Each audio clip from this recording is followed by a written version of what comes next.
Let's start off with the obvious fact that religion, in the mind of rational actors, is absolutely fine.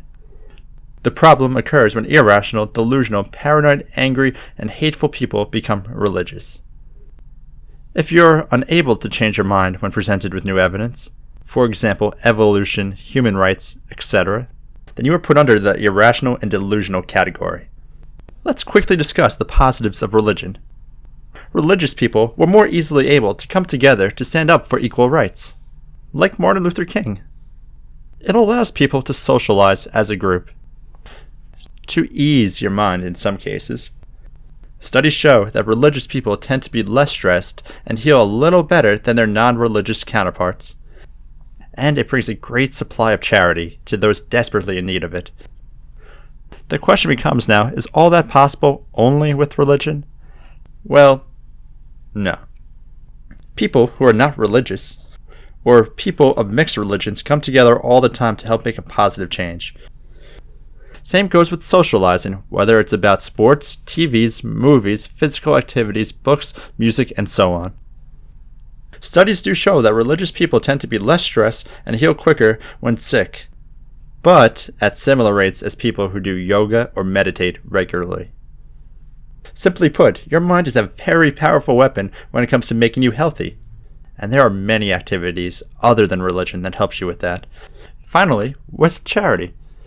This one is a bit tricky, but call me an optimist, but I believe that people are donating to charity to help out their fellow humans and are not doing it for divine reward. I believe the late Christopher Hitchens said it better than I ever could. Name me a moral action performed, or a moral action recommended, or a moral statement made by a believer. Name me one, by a true believer in religion, that could not have been made by a non-believer. Name me one. Think about it. I'm not demanding an answer now. You have all evening.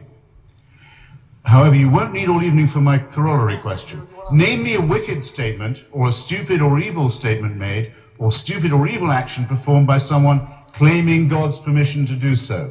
You've already thought of one. Me being the optimist here, but I can't see a non-religious person somehow justifying in their minds the beheading of men, women, and children, the bombing of abortion clinics, the stoning of people, and the honor killing of people in your family. Clearly, the positives of religion can all be done by non-religious people, but the negatives that religion offers cannot be. Let's talk about the obvious flaws in the three major books, which are the Torah/Old Testament, the New Testament, and the Quran. First, the Old and New Testament, or the Torah/Bible, a book that openly condones rape, genocide, incest, and slavery. A book that claims that man was made from dirt and woman from his rib. A book that claims that a talking snake tricked the woman into causing original sin. A book that claims that everything came to be due to a family of incest. A book that claims that a 500-year-old man saved every animal while the entire world flooded and started over once again due to a family of incest. The Torah/Bible, a book of myths and nonsense used to justify horrific acts throughout the past thousands of years. The Bible has no place in our government or politics. Anyone with half a rationalized brain would realize that the Torah/Bible, along with any other religious scripture, is not the word of a god/gods. Now the Quran and the Hadith. The Quran and the Hadith, a book that openly condones rape, genocide, pedophilia, and slavery. A book that claims that man was made from water.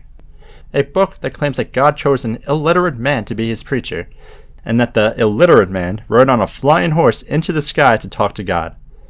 The Quran and the Hadith, a book of myths and nonsense used to justify horrific acts in the past several hundred years. The Quran and the Hadith have no place in government or politics. Anyone with half a rationalized brain would realize that the Quran and the Hadith or any other religious scripture is not the word of a god or gods. That wasn't bad. Now, why is there so many religions with so many gods throughout mankind's history? Obviously, religion came about in order to help explain the world that people living in that time did not have the technology or the knowledge to understand. Humans crave knowledge, so the biggest question out there would never go unanswered. That is why stories and fables change slightly from generation to generation through trade and through wars. Certain religions get more and more popular. Thus, the story of religion. We live in a very strange point in history.